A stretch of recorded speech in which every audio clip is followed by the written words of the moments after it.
Hi, ഞാൻ Jennifer. ഇപ്പം കണ്ടത് അതെ അതെ എൻ്റെ ബേക്കറി തന്നെയാണ്. എനിക്ക് ആകെപ്പാടുള്ള ഒന്നാണ് ഈ ബേക്കറി. പിന്നെ ആ ഇത് എൻ്റെ സ്റ്റോറിയാണ്. ഞാൻ ഒരുപാട് ആഗ്രഹിച്ചൊരു സ്റ്റോറി. ഐ മീൻ ആ അത് പിന്നെ പയ്യെ പറയാം, നിങ്ങളിരുന്ന് കണ്ടോ. എനിക്ക് നിങ്ങളോട് കുറേ കാര്യങ്ങളൊക്കെ പറയണമെന്നുണ്ട്, പക്ഷെ എന്താ ചെയ്യുക, ഒരു ബേക്കറി ഓണർ എന്ന നിലയിൽ എനിക്ക് കുറേ വർക്കുകളുണ്ട് ചെയ്തു തീർക്കാനായിട്ട്. അപ്പോൾ നമുക്ക് എൻ്റെ വർക്കിൻ്റെ കൂടെ തന്നെ സംസാരിച്ച് എന്നെക്കുറിച്ചറിയാം. ഓക്കെ ഓക്കെ ആക്ച്വലി എൻ്റെ ചുറ്റും ബിസി ആക്കി വയ്ക്കാൻ എനിക്ക് ഒരുപാട് ഇഷ്ടം. ബിക്കോസ് നമ്മളുടെ ബിസി ലൈഫിൽ കൂടെ ഓർക്കാൻ ആഗ്രഹിക്കുമ്പം ഓർക്കാൻ ആഗ്രഹിക്കാത്തതായിട്ടുള്ള തിങ്സ് അതുകൂടെ അങ്ങ് പോകും. അതുകൊണ്ട് ഞാൻ ഫ്രീ ആയിരിക്കുമ്പോഴൊക്കെ ഭയങ്കര കുറവ് കാണാനായിട്ട്. പിന്നെ പിന്നെ ഒരു കാര്യം പറയാം, എന്താ, നമ്മളുടെ ഓരോരുത്തരുടെ ലൈഫിൽ ഒരാളെ കാണും, അല്ല വരും നമ്മളുടെ ലൈഫ് ഫുൾ ബ്യൂട്ടിഫുള്ളാക്കാൻ ഒരുപാട് സന്തോഷിക്കാൻ നമ്മൾ അവരുടെ ചുറ്റും ലൈഫ് ലോങ് ഫുള്ള് കൂടെ വേണമെന്ന് തോന്നും. എന്നാൽ പെട്ടെന്ന് ദിവസം അവരെ കാണാണ്ടോ, ആ ഒരു ദിവസം അതിന് ശേഷം ഇനി അവരെ കാണാൻ കഴിയുമെന്ന് പോലും അറിയാതെ ഉരുകും. ഓരോരുത്തരെ കാണുമ്പോൾ അതവരാണോ എന്ന മനസ്സ് വെറുതെ തുളുമ്പും. പിന്നെ അങ്ങ് പോവും.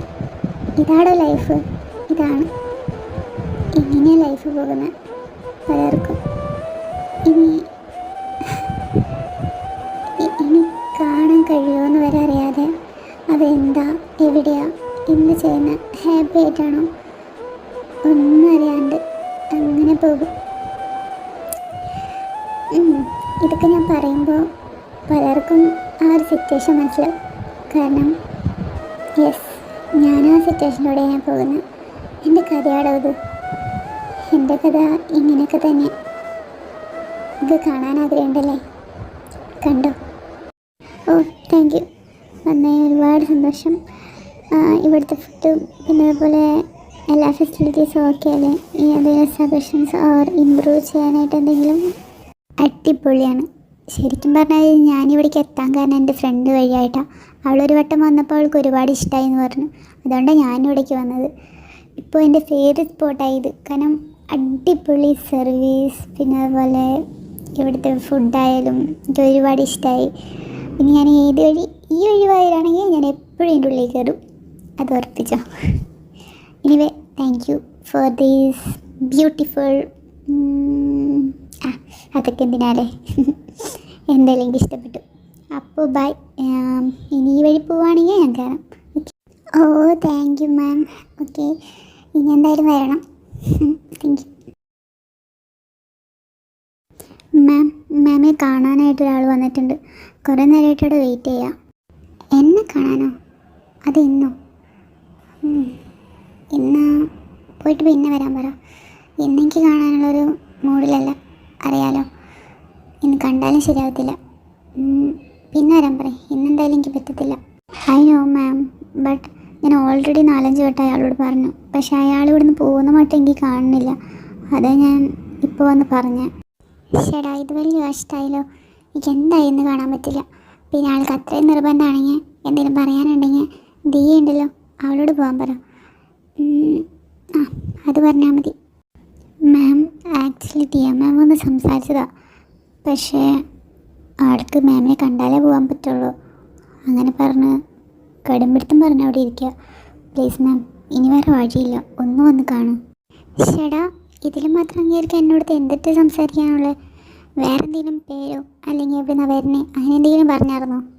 USA വന്നേന്ന് പറഞ്ഞു. മാമിന് അത്രയും പ്രിയപ്പെട്ട ഒരാളാണെന്നും പറഞ്ഞു. അത്രയും പറഞ്ഞോളൂ. എന്ത് USA? ഇതെന്താ എന്നോട് മുന്നേ പറയാറുന്നേ? അയാൾ എവിടെയാ? സോറി മാം, അത് അയാൾ ബാക്ക് സൈഡിലുള്ള ഗാർഡനിൽ നിൽക്കുന്നുണ്ട്. ഇത്രയും പറഞ്ഞു കേട്ടതും അവളുടെ കണ്ണുകളാകെ നിറയാൻ തുടങ്ങി. അവൾ മെല്ലെ ആ ഗാർഡനിലേക്ക് ഓടാൻ തുടങ്ങി. എന്തോ അവളുടെ ആ ഒരു ഹാർട്ട് അത്രയ്ക്കും ഭാരമായിട്ട് അവൾക്ക് തോന്നി.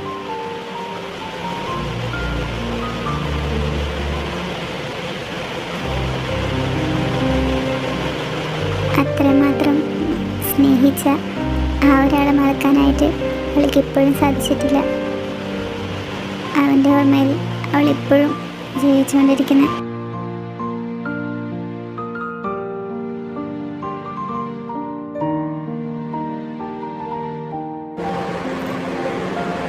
എബിൻ